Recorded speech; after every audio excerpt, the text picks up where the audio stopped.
Kejaksaan Tinggi Kepulauan Riau melimpahkan berkas perkara dugaan korupsi proyek pembangunan studio LPP TVRI Kepri ke Kejaksaan Negeri Tanjung Pinang. Dalam kasus ini, negara mengalami kerugian mencapai 9,8 miliar rupiah dari total anggaran 10 miliar rupiah. Kasus ini menyeret 3 tersangka, yaitu Deo, pejabat pembuat komitmen proyek, HT, Direktur PT Timbaria Jaya, selaku pelaksana proyek dan AT, pihak swasta yang terlibat dalam proyek pembangunan studio LPP TVRI Kepri.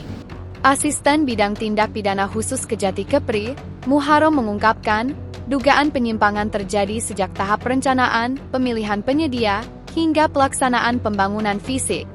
Akibatnya, bangunan yang dikerjakan tidak sesuai spesifikasi, tidak bisa digunakan, dan berpotensi runtuh. Berdasarkan hasil audit BPK Pusat Jakarta, mereka menilai total loss, jadi gagal bangunan.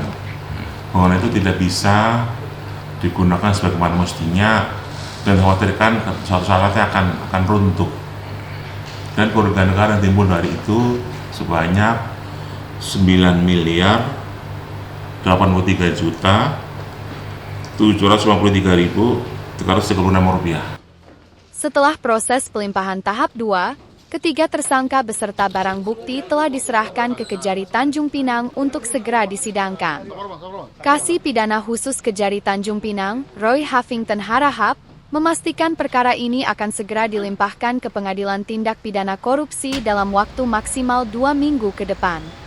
Selanjutnya nanti perkara tersebut akan segera kami sidangkan setelah penuntut umum dan insya Allah minggu depan atau 2 minggu kemudian kami limpahkan ke Pengadilan Negeri Tipikor. Para tersangka dijerat dengan Undang-Undang tentang Pemberantasan Tindak Pidana Korupsi dengan ancaman hukuman hingga 20 tahun penjara.